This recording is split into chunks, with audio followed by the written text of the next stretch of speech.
Good afternoon. Thank you for joining AAMFT today as we present this webinar, Journey of the Pre-Clinical Fellow, 10 Surefire Suggestions to Survive, Even Thrive, on the Road to Becoming a Clinical Fellow.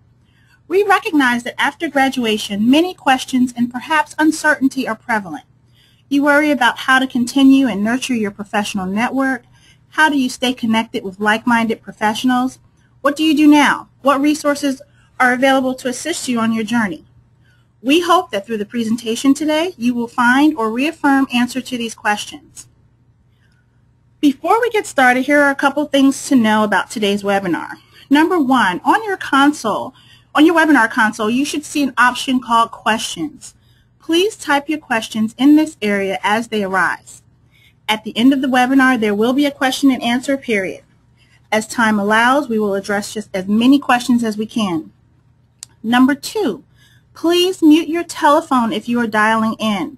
While we typically do not have problems, there have been occasions where feedback or distortion has appeared during presentations. One way to mitigate this is for us to ask all participants to mute their lines.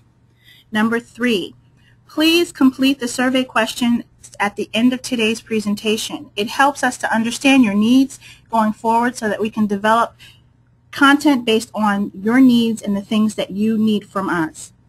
And finally, at the end of the presentation, we will provide contact information as well as a special offer. Please take note of this information for future reference. Okay, now that the housekeeping information is covered, let us proceed. Today, we are pleased to have Dr. Eli Karam here today to present on this topic. Dr. Karam is an assistant professor at the University of Louisville's Kent School of Social Work Family Therapy program and current president of the Kentucky Association for Marriage and Family Therapy. Dr. Karam is also an AAMFT Clinical Fellow and Approved Supervisor. I am Tina McCrae Phelps, Director of Member Services with AAMFT. Greetings, Dr. Karam. Thank you for taking the time to discuss this important topic with our members today. Thank you, Tina. I am excited to be talking to current and future preclinical fellows today, and we are going to give you some tools to survive on the road to becoming a clinical fellow within the AAMFT, and hopefully hear from you what your current challenges and goals are as being part of the AAMFT. Now, what we hope to achieve, first to define what a preclinical fellow is and explore the challenges on the road to becoming not only a licensed marriage and family therapist, but also a clinical fellow within the AAMFT. We'll tell you about the benefits. Some you will know, some will be new to you, even if you are a current member of the AAMFT, a preclinical fellow. And we're going to give you some really concrete survival strategies and tools to thrive on the road to becoming a preclinical fellow. I'd like to start by defining what a preclinical fellow is. In order to grow the membership and expose other mental health professionals to the profession of marriage and family therapy, last year in 2012, the AAMFT restructured and expanded former membership categories to include 6 categories, one of which were preclinical fellows. Formerly referred to as an associate member, now we know this category is called a preclinical fellow, and they are individuals who have completed a master's or doctoral degree in MFT from a regionally accredited educational institution or an equivalent course of study, and they're currently completing the post-degree supervised clinical hours towards licensure for independent practice. You, as a preclinical fellow, you may remain in this category for a maximum of 5 years or until you have completed all the requirements for clinical fellow status, whichever comes first. You can obtain this either the licensure track or the evaluative track. Now, if you're in the U.S., you are on the licensure track. If you're one of our members from, believe it or not, over 50 countries, and many of our friends in Canada, you're on the evaluative track. That means you do not have the equivalent of a state licensure, but you are working towards becoming a clinical fellow within the AAMFT, thus qualifying for the preclinical track as well. The annual dues, $146 plus your division dues, and when you sign up, and we will have a link to this at the end of our webinar today, you will see that each division has a range of dues plus national dues plus a $25 processing fee. I'm also very happy to report today that members that are currently students and they're transferring, student members in the AAMFT, they're transferring over to pre-clinical fellow status will be able to get the waiver of this $25 processing fee. Again, another way AAMFT is working with young professionals in order to stay active and incentivize them to stay involved in their national organization. How long does it take once you fill out this paperwork? Well, applications, they work very quickly in our office in Virginia.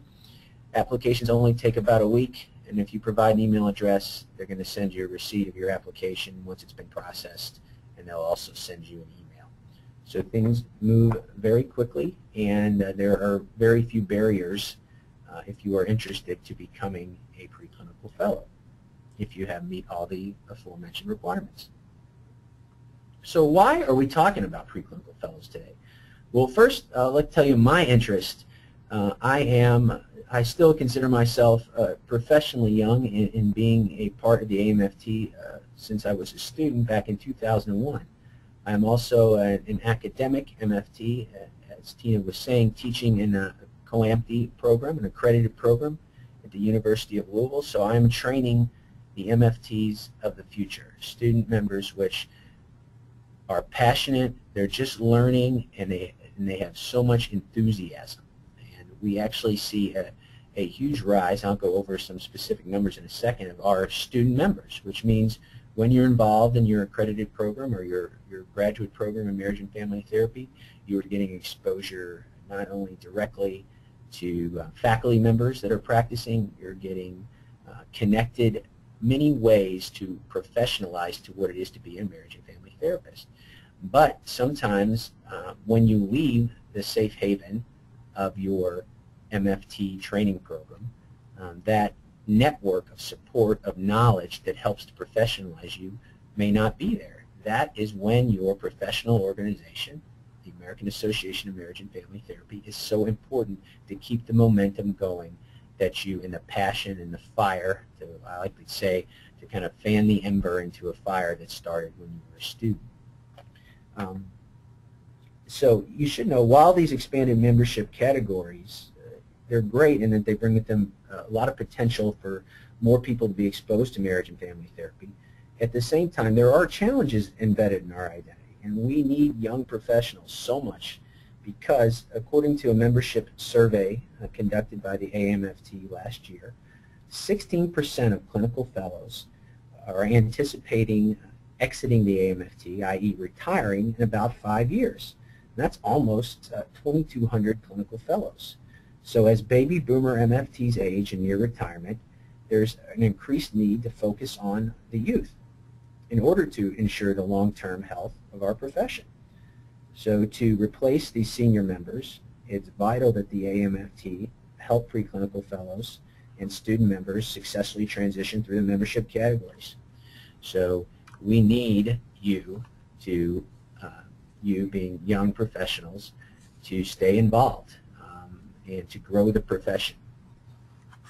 So even though student growth is our highest category as far as expanding, believe it or not, preclinical fellows is one of the kind of most flat or stagnant categories of growth historically. So as an educator and also as a division state president of a division in Kentucky, I got interested in thinking, well, how can that be? How can students be on the rise so much and the preclinical fellow category be, you know, so lacking growth?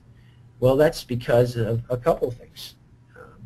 As I said earlier, you have left the friendly confines of your MFT graduate program, where there is a culture that supports staying connected, thinking systemically.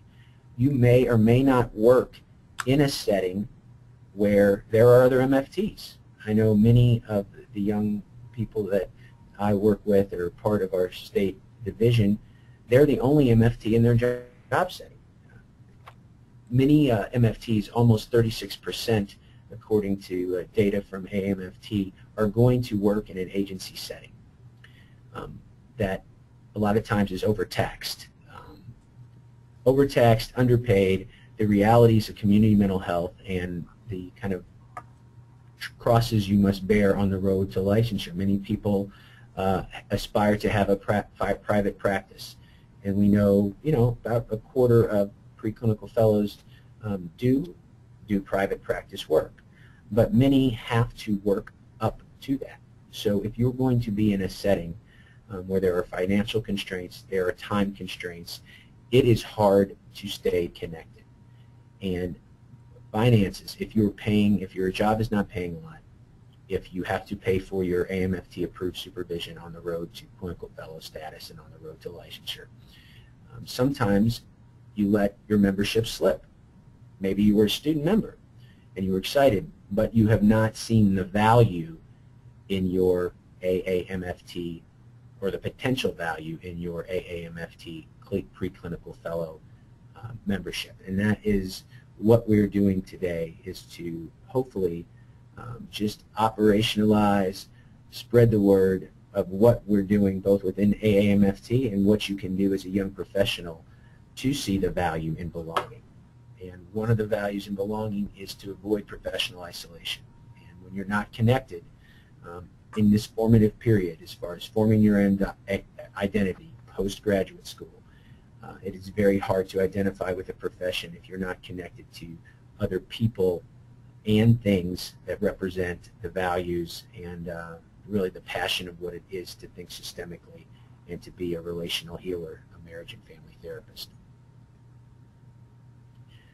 So what I'm going to tell you now is about 10 tips that I've come up with in collection with preclinical fellows. So everything I'm going to tell you about, I'm not so old that I cannot remember what it was like moving towards licensure and becoming a preclinical fellow. That while some things have changed, and as far as what AAMFT can offer, and some things are specific according to your division. I'll tell you about some specific things that we do in Kentucky, but also some universals, no matter where you are, that you can tap into as a preclinical fellow. And some of these things are going to be individual professional growth and resources, and a lot of them, as I was saying earlier, are going to rely on you and your peer support. We are relational by nature. Sometimes practicing in isolation, feeling isolated, leads to kind of professional stagnation. So this is a combination of things that you can do by yourself and resources that involve other young professionals, other preclinical fellows to tap into. And the goal of these is to develop a proactive stance towards your professional identity. Right? If you really, I always tell my students, if you want to work relationally, if you want to be a marriage and family therapist, it's going out there and doing it. It's putting the effort in to get the return. And you have to think systemically. You have to expand the system. If somebody comes in to you with a relational problem and they tell you about their significant others or their family members, it's up to you to kind of expand that system, bring those people into the therapy room, let them know the benefits of working relationally. It's isomorphic, i.e. shares the same structure when you think of getting the most out of your professional development and your membership in the AAMFT. There is value there, but you have to put the effort in to get the benefits out. With that, let's start with our first tip, which is maximizing the existing benefits of an AAMFT Pre-Clinical Fellow membership. So knowledge is power. First, you have to know what you're getting. And when you enroll or when you transfer over from student to preclinical fellow, you get information from the AAMFT that says these things. But unless you've gone on the website, unless you have www.aamft.org, unless you check this out firsthand, you probably don't know what's out there. So I'm going to highlight some of these things today.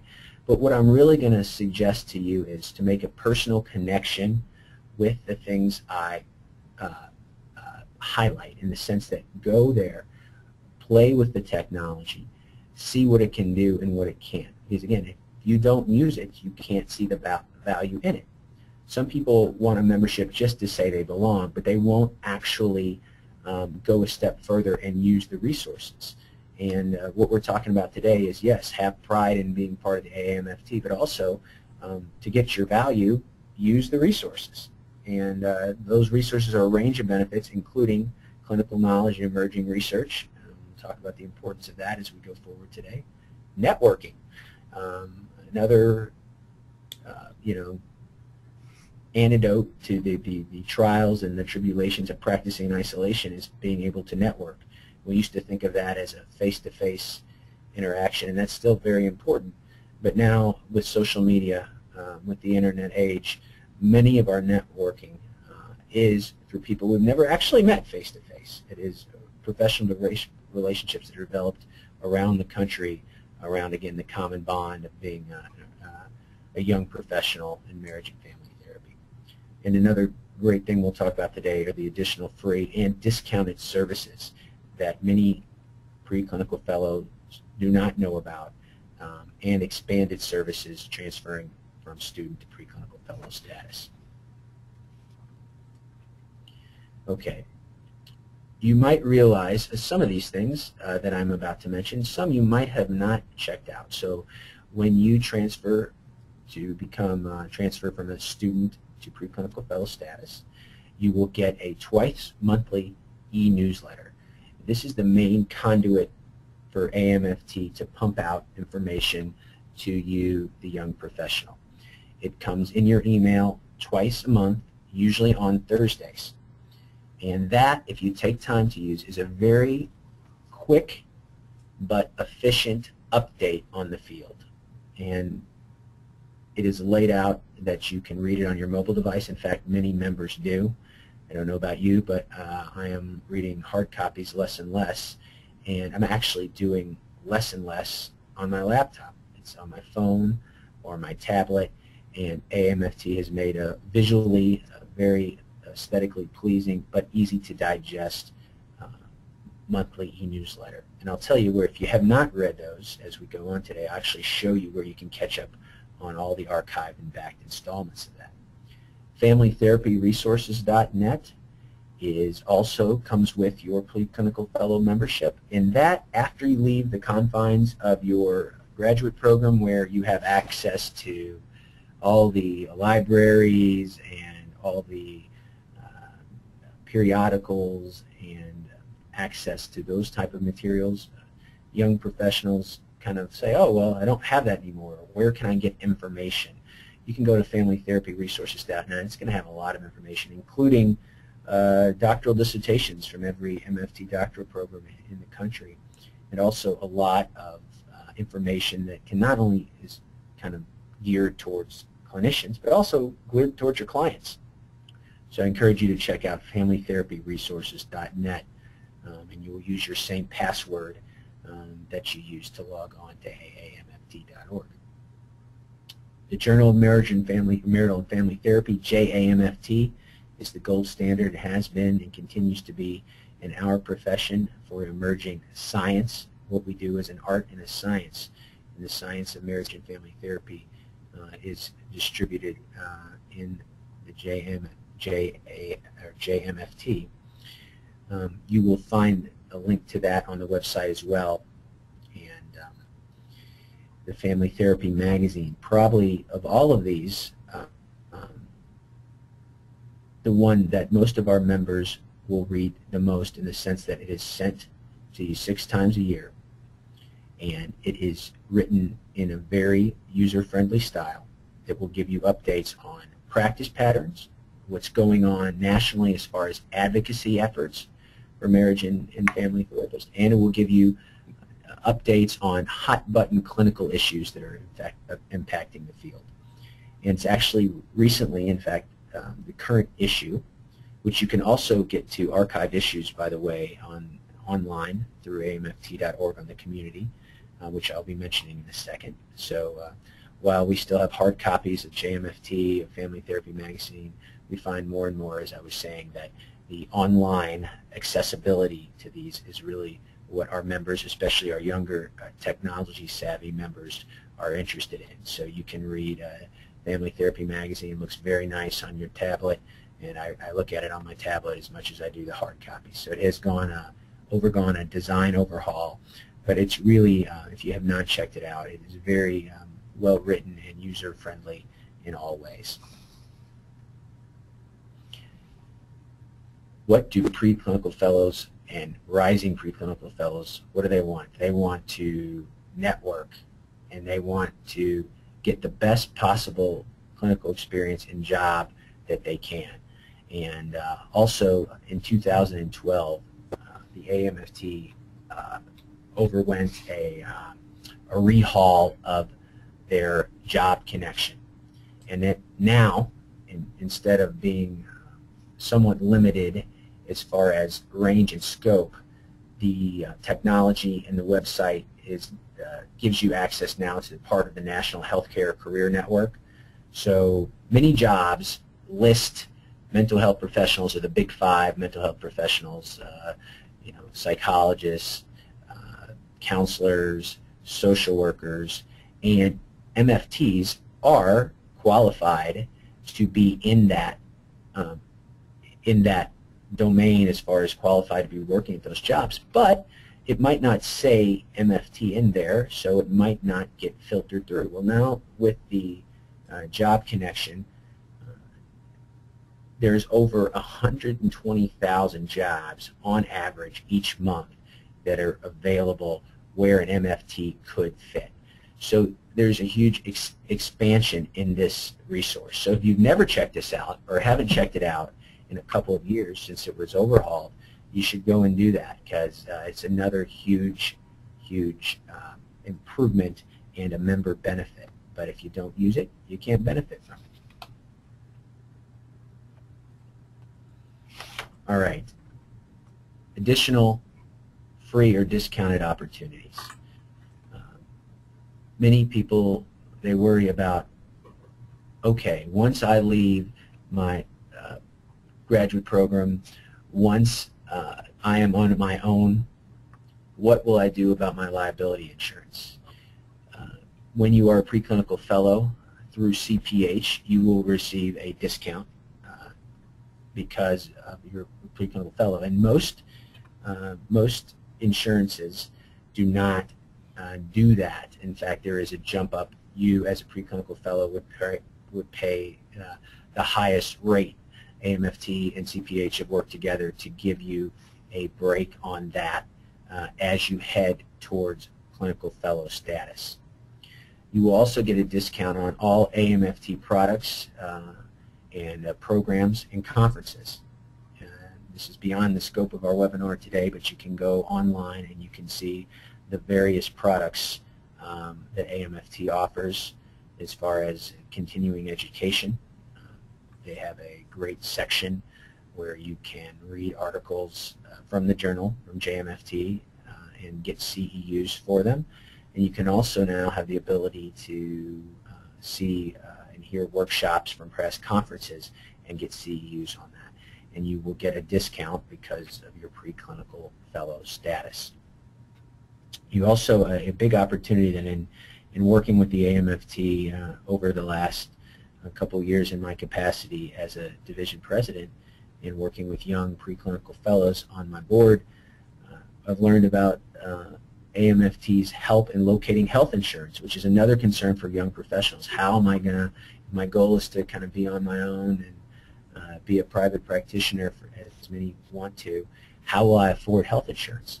Well, AAMFT works through a third-party broker called Marsh that will provide assistance to preclinical fellows in helping them locate affordable health insurance. Again, these are all additional benefits, and many, unless you take time to kind of research, you might not even know anything about.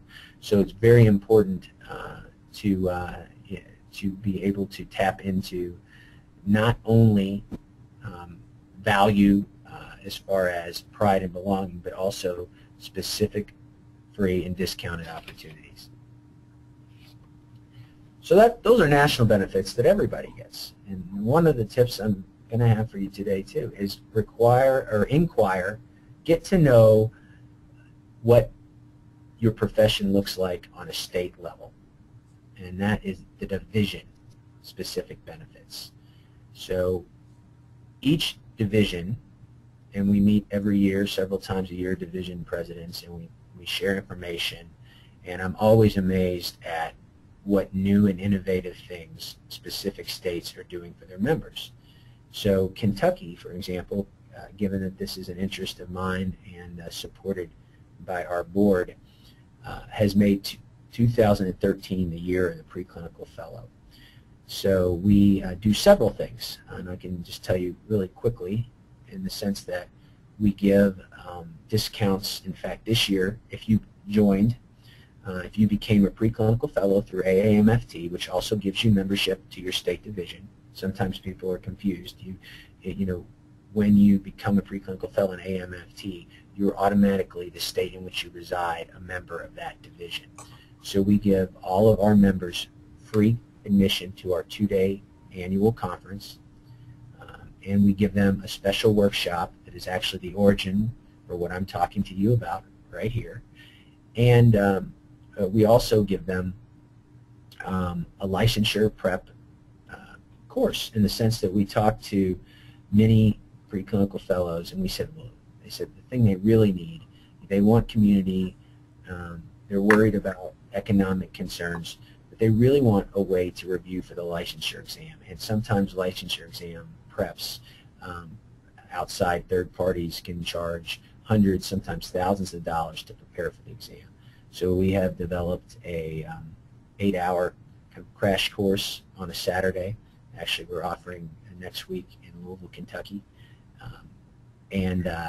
It's an example of division-specific benefits in the sense that you should inquire within your division what they are doing specifically for pre-clinical fellows.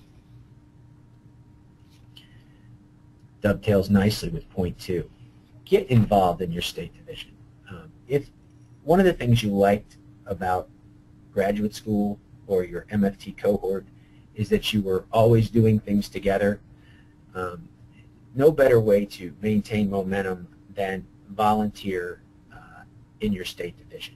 First way to do that is just go. Go to events. Go to local events. Some states are small enough that you can go to a state conference and get a good sense of what's going on. Some states are actually large enough that there's chapters within the states or smaller meeting groups regionally. So check your division website is the first way.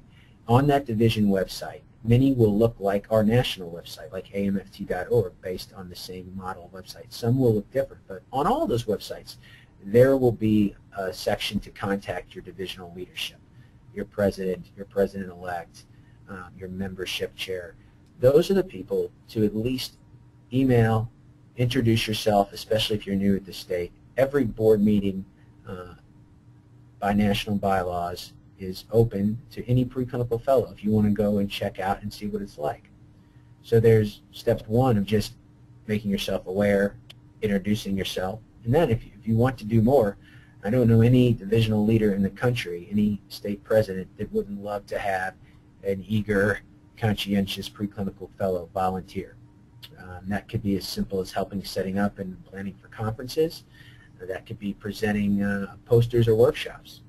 And with new changes in bylaws, with the new membership categories, now there is a greater percentage of preclinical fellows that can be on state boards. So if you have a part of you that wants to be involved and sees yourself as a future leader, you can build up relationships and run for a board position.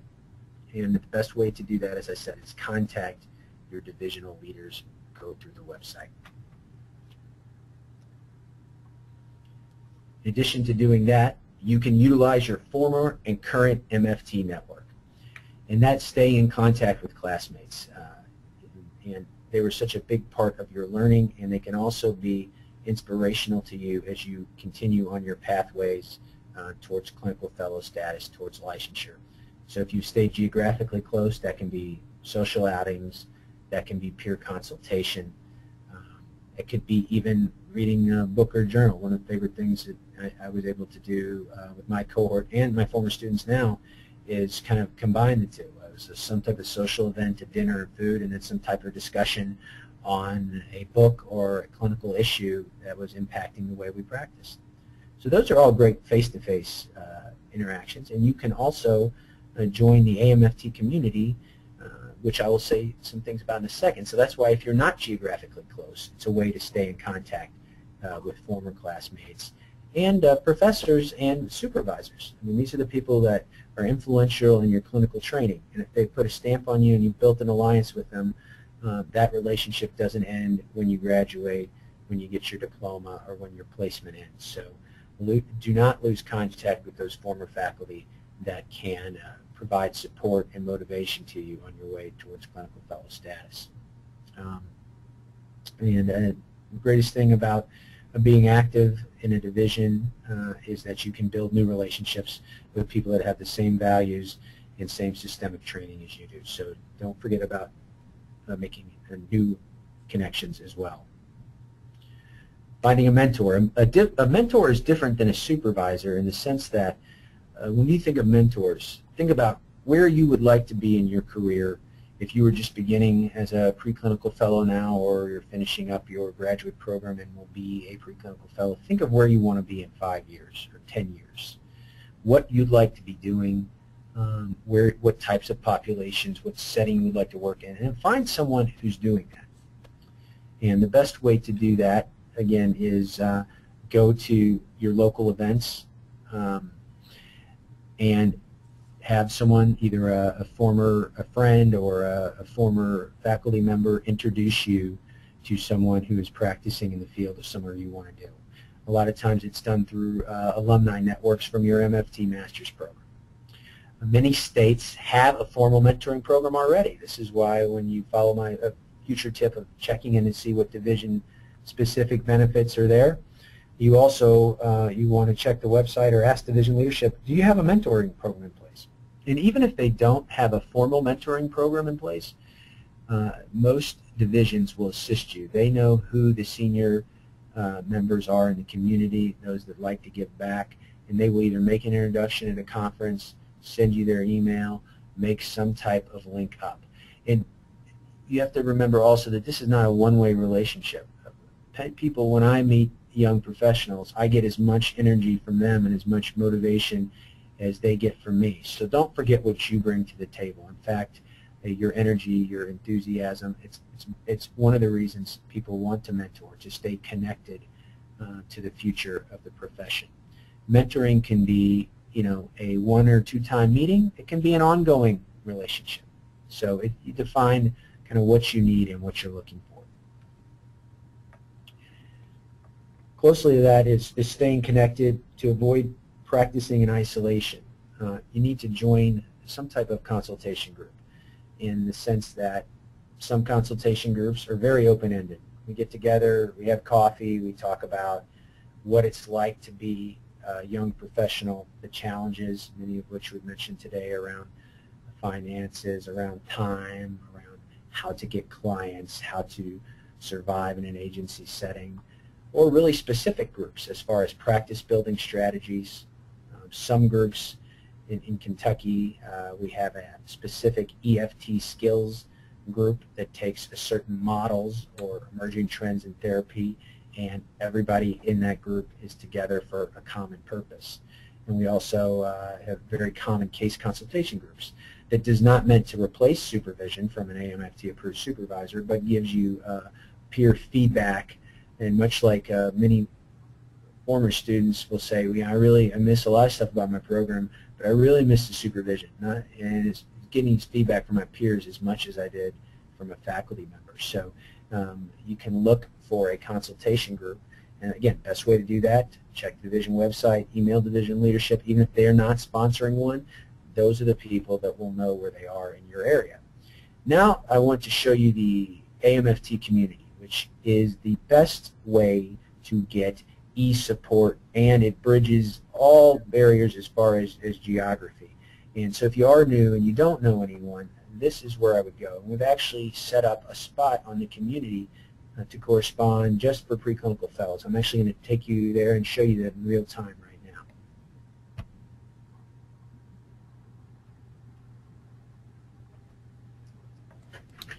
Okay, so right now, as you can see, I'm on the AAMFT community, and it says welcome back Eli. So I have already logged in. So you're going to log in with your username and password, and you see here, follow along, you see on the top, you see a home, and then you see what we call forums.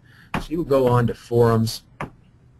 Under there, you're going to look for student and associate members and career and training.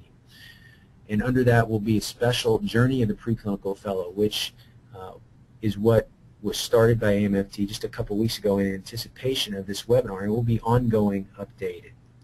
So as you see on there, there's Tina McCrae-Phelps, our Director of Membership at AAMFT, who introduced the webinar today. And there you see me, and I'm interested in doing just what we're talking about today, getting a dialogue started. That is what the community is all about, starting a dialogue, getting feedback from others that are sharing a lot of the same issues, both challenges and excitements that you are.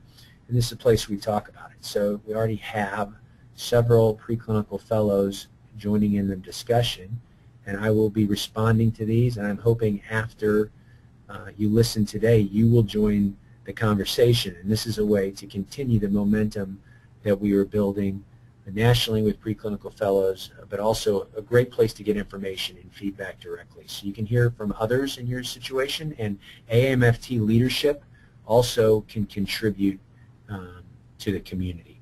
And this is just one of many topics on the community. So I challenge you and welcome you to explore, again, the technology. It's hard to really understand what the membership and the value is, as I was saying, until you go in there and play with it firsthand. This is very user-friendly. You can also see on here, next to forums, where we're at, blogs. Everybody kind of understands the concept of a blog, but this is a very personal way that either you as a preclinical fellow, you can start your own, or whether you're what the online community calls a lurker. A lurker is someone that does not contribute, but just likes to read and see what's out there. So whether you want to contribute or just read, you can see that on there. You can also see on there guest MFT's reaction to the Boston Marathon tragedy. So timely events. Also, you can see I've done a blog on preclinical fellows and promoting the profession of MFT. So blogs are started by individual members. Could be student, could be preclinical fellow, could be clinical fellow. They are started by leadership at the AAMFT, and it's a continual dialogue. So you want to check forums and blogs. Also, last thing I will show you, I mentioned the AAMFT e-news earlier. If you go to the end there and you can click, you can see all of the back issues of the AAMFT member newsletter available. And again, very easy to read. I would highly recommend that you do that.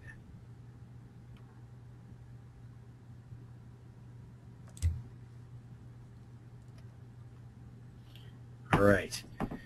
On the road to thriving towards clinical fellow status and licensure, you have to stay current with your paperwork and licensure requirements. Some people sometimes confuse their state division or the American Association for Marriage and Family Therapy with the licensing board. So they're two separate bodies. The AAMFT is designed to represent and protect the membership, and licensure boards are designed to protect and serve the public. So while, and then sometimes as a division leader, I will get a lot of questions around laws and requirements, and I refer those interested parties, those preclinical fellows many times, I refer them to the licensure board. So record keeping is very important. Keeping track of your postgraduate hours, your supervision, finding the right supervisor, very important. We think we often think, instead of we're taught we don't want our clients to fit our model or our preferred way of working. We want to fit what we do to the client and to their life circumstance. Same thing, you want to find a supervisor that is going to be a good fit for you and your learning style. So to do that, you should be proactive in finding the right fit for you. And AAMFT can help with that as far as have a national directory, a clearinghouse of approved supervisors. But these are just some of the questions you see on the slide, or some of the things you can consider when finding a supervisor. It's so important to find the right fit for you. And also, many people are prioritizing a supervisor, some supervisor that has knowledge of the state laws and regulations. Therefore, if you're going in to find someone that doesn't, or maybe they are putting that onus on you, sometimes it can be intimidating. So you want to find a supervisor that is a good fit for you clinically, but also one that knows about the state and has practiced in the state which you want to practice. So it's a combination of those two things. Now, one of my favorite things to do as far as staying current, and again, get less and less of my news and updates from traditional media, TV, print, and more from anything I can digest on my phone or tablet. So I follow the AAMFT in these 4 ways: Twitter, LinkedIn, Facebook, and YouTube. So everybody that is listening to this today probably understands in some form those technologies. Some of you are probably more experts than others. So what I would suggest is, again, following the AAMFT on social media does not mean that you have to create your own. It does not mean you have to be avid contributors. You can use it at the very minimum way just to get updates. In a more evolved way, you can use it, as we were talking about with the community earlier on, to kind of participate in the dialogue and even to learn about and market yourself in the confines of your identity as an emerging professional. So let me just show you quickly a few of these. I'll show you Facebook. And you can see there, the first thing you see when you land on there is our national conference, which will be in Portland this year in October. So when you follow the AAMFT on Facebook, you're going to get a lot of news pumped directly to your feed. And a new feature that comes out usually on Thursday will be a member question, which starts a dialogue. And many of the member questions come from young professionals, students, and pre-clinical fellows. So it's another good way to get updates on what's going on from AAMFT. You will also see when a member is recognized in the media or contributes to a national story, you will see AAMFT reference at that. Also, major events that pre-clinical fellows should know about would be put on the news feed as well. So it's a great way to get news and to continue the dialogue and link up with other MFTs, both former friends or members of your former cohort and new professionals that you meet while you're out and about.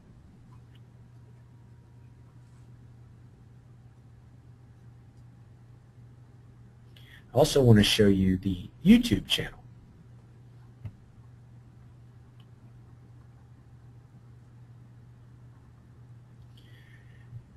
The YouTube channel will give you a good sense of what's going on at AAMFT and the people behind the scenes. So as you see this topic, this is Michael Chafin. He is our current national president.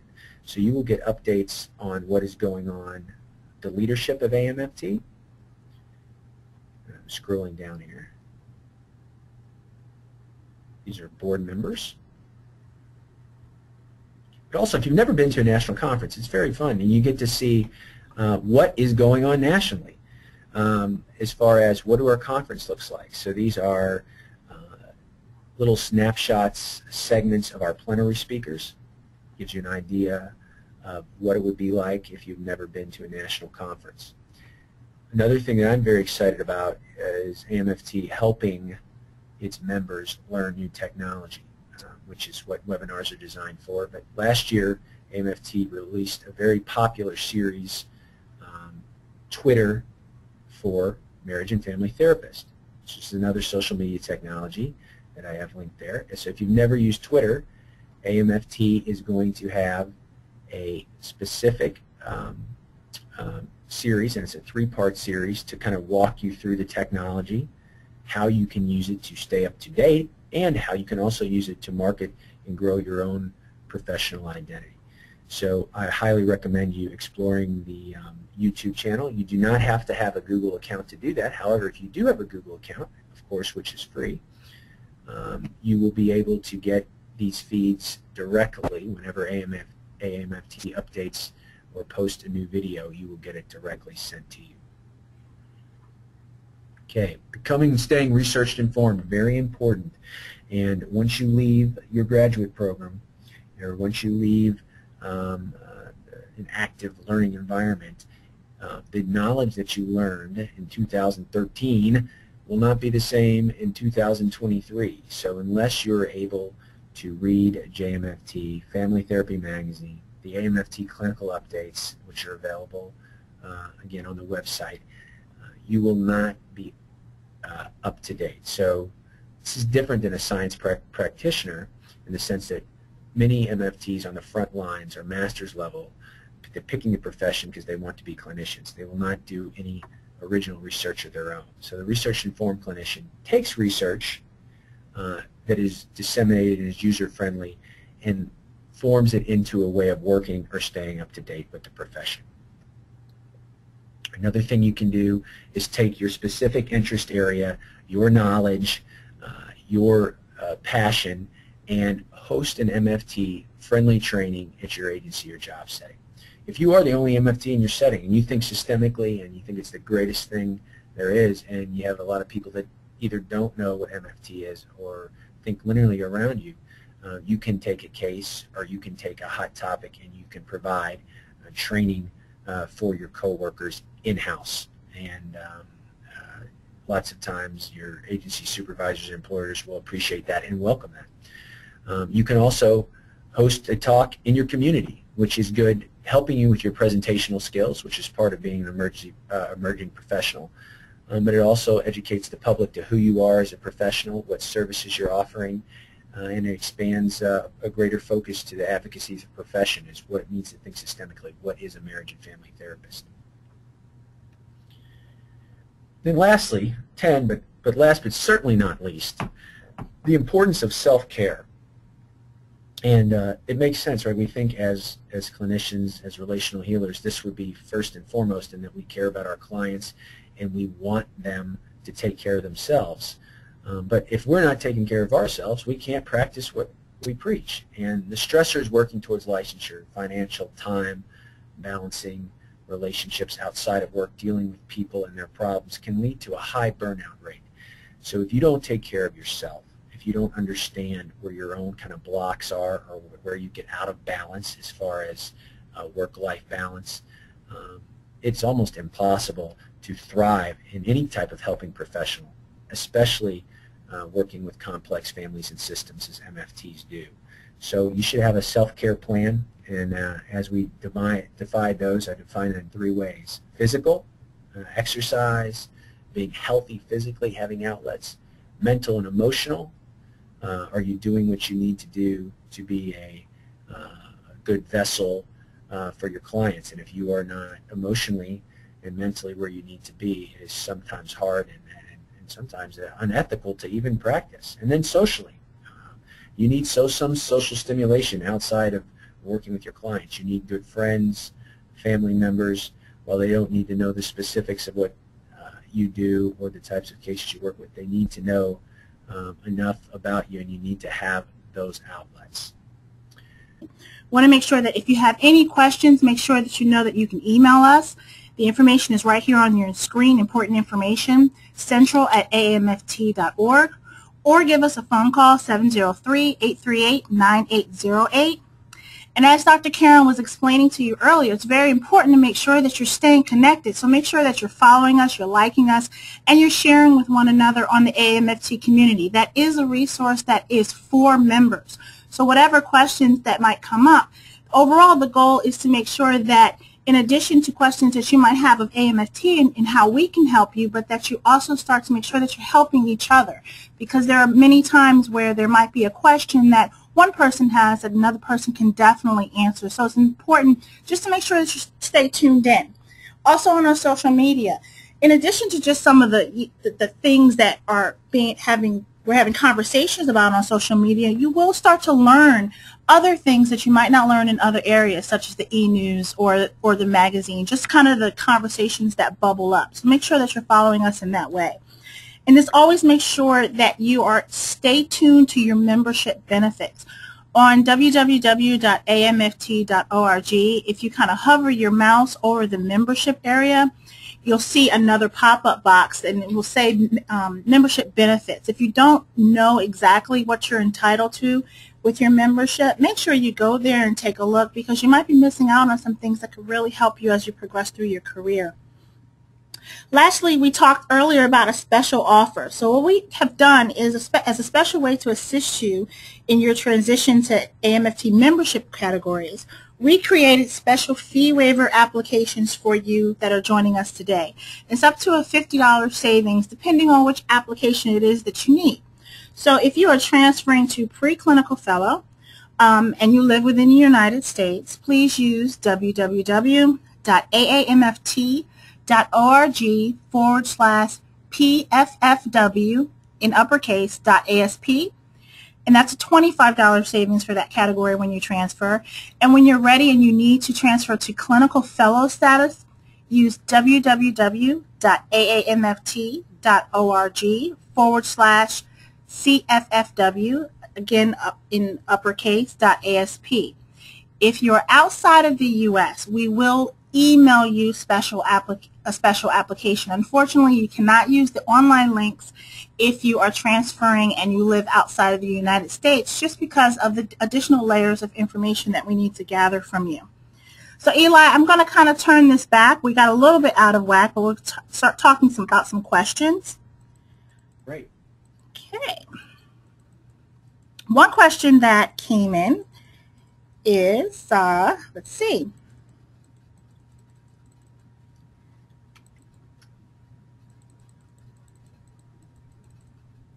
There's a lot of good questions in here, Eli. I don't know if we can get to them all today, but we will definitely try. Do you find that pursuing LPC licensure derails MFT licensure? Well, I think that's a good question, and I think goes back to what I asked everybody to reflect on, is what you consider your professional identity. I think inherently, to become a marriage and family therapist, you have to work hard. You have to work harder. It's easier to get licensed at an LPC status in the sense that you don't have to push as much to work relationally, that the supervision requirements are not the same. AAMFT has the highest standards as far as not only professional membership, but become a marriage and family therapist, as far as not only supervision hours, the relational hours that you have to get. So yeah, you have to work harder. You have to, especially if you're setting, you have to push to expand that system to family and couple cases. So I believe that, however, if you truly think systemically, you truly identify with the profession, you will do what it takes to become an LMFT.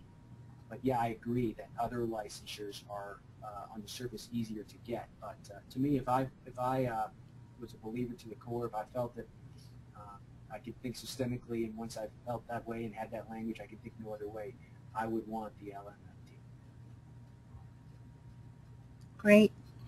Another question that came in is, once you become a clinical fellow, how long does it take to typically become a clinical fellow?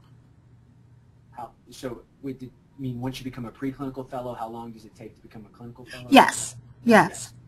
Well, and I think that is, again, dependent on a couple of things. Your job setting. Are you in a setting where you're going to be able to accumulate this sufficient number of hours? And we know, this is where I can't speak in specifics, because each state has different requirements. We know California has the largest amount of hours, so every state is not different, so is not the same. So you need to figure out, again, as I was saying, one of those tips, your state-specific requirements. If you contact the AAMFT or you contact your state division, they're going to direct you back to the licensure. So that's where you want to find a supervisor who is knowledgeable. So it's the job setting, number one. Work at it, find a job setting where you can get those relational hours, where you'll have exposure to family and or couple cases. Also, find a supervision that is going to be equivalent for you. Many people, they get their hours, but they still need supervision requirements in the sense that they don't have enough supervision hours. So find a supervisor that is going to be able to give you enough hours, whether that's meeting dyad, individually. So it could take anywhere from the quickest it can take is 2 years postgraduate, becoming a pre-clinical fellow and then clinical fellow status. But I think it takes more people between 2 and 5 years. And so you just want to keep going, track your hours, keep good paperwork, and keep pushing forward. Absolutely. The next question is the Journal of MFT free as being a member? And I can answer that. Yes, it is. It is included in your yearly membership dues.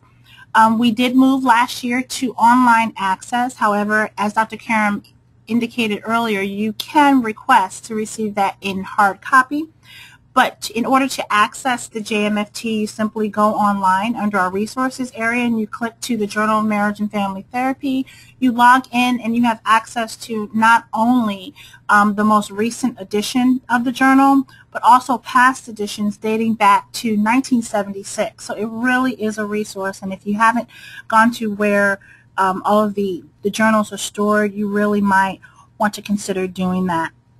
Yeah, Fred Piercy is the current editor of JMFT, and he's actually made a lot of what we call early articles available as well. So as an academic MFT, sometimes if I know I'm not going to get my hard copy for a couple of months, early previews are available electronically that aren't available in the actual journal for several months to come. So going online and checking that out is a great place to look if you've never done it. Absolutely. I think we have time for a couple more questions. We have a question that says, I'm in the habit of presenting a different client case with each supervision session. I want to dig deeper into my supervision by re-engaging discussion on a particular client. How is the best way to present in supervision notes submitted to my supervisor?